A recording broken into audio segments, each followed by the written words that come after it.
উপস্থিতি, যেহেতু এই মাসটি হচ্ছে রবিউল আউয়াল মাস, এই মাস আসলে পরে স্বাভাবিকভাবের চেয়ে আমার দেশের মানুষ নবী প্রেমী বেশি হয়ে ওঠে।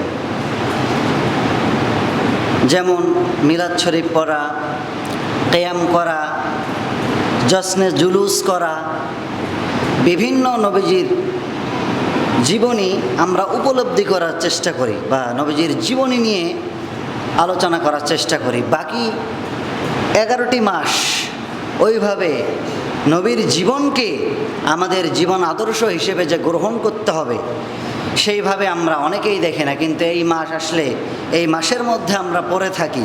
কিন্তু আমাদের দায়িত্ব হচ্ছে শুধু একটি মাসকে কেন্দ্র করে পড়ে থাকলে চলবে না, আমাদের পুরা 12টি মাস এই রসুলুল্লাহর রেখে যাওয়া আদর্শ বাস্তবায়ন করা নিজের জীবনে, সমাজে, রাষ্ট্রে প্রয়োজন আছে না নাই?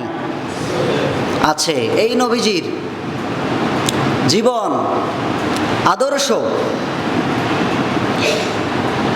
যদি বলা শুরু করা যায় এর বলা শেষ হবে না। তার কারণ আল্লাহর যেমন যেরকম আজিম শেষ নাই, ওরকমভাবে রসুলুল্লাহর জীবন এমন আদর্শ খুলুকুন আজিম, যে আজিম চরিত্রের কোনো হিসাব আল্লাহ তাআলা দেন নাই। জোরে বলি সুবহানাল্লাহ। সম্মানিত মুসল্লিবৃন্দ,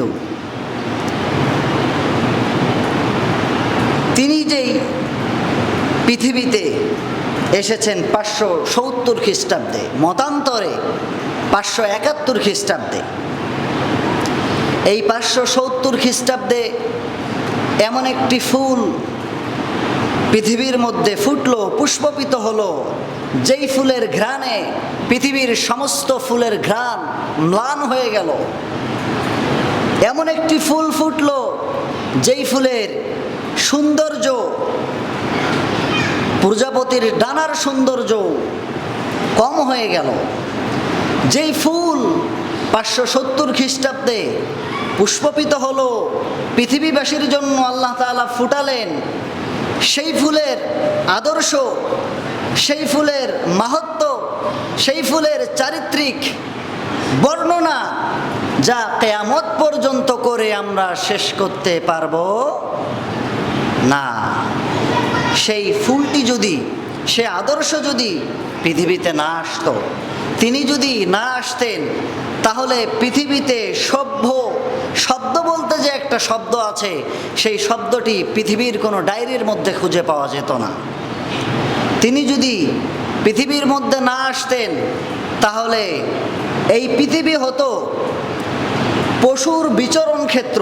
এই পৃথিবীতে কোনো সভ্য জাতি হিসেবে কোনো জাতি প্রতিষ্ঠিত হতে পারত না। সেই জামানার লোকেরা তিনি যেই সময় আগমন করেছেন, সেই সময় মানুষের চরিত্র এত নিচে নেমেছে, এত নিচে নেমেছিল যে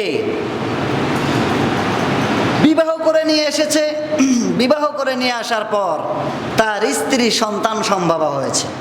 সন্তান সম্ভবা হওয়ার কিছুদিন পূর্বে সেই ব্যক্তি তার বন্ধু বান্ধবদেরকে ডেকে নিয়ে আসতো বাসায় আনন্দ করার জন্য, উল্লাস করার জন্য।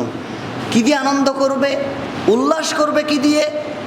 তারা উল্লাস করবে তার গর্ভবতী স্ত্রীকে পালাক্রমে ধর্ষণ করে সেই স্ত্রীর পেটটাকে চিরে সন্তান এবং তার স্ত্রীকে আলাদা করে রেখে তারা পৈশাচিক চিৎকারে আনন্দে তারা মেতে উঠবে। বাচ্চা কিভাবে মারা যাচ্ছে, তার মা কিভাবে মারা যাচ্ছে, এইরকম পৈশাচিক কায়দায় তারা আনন্দে মেতে উঠত।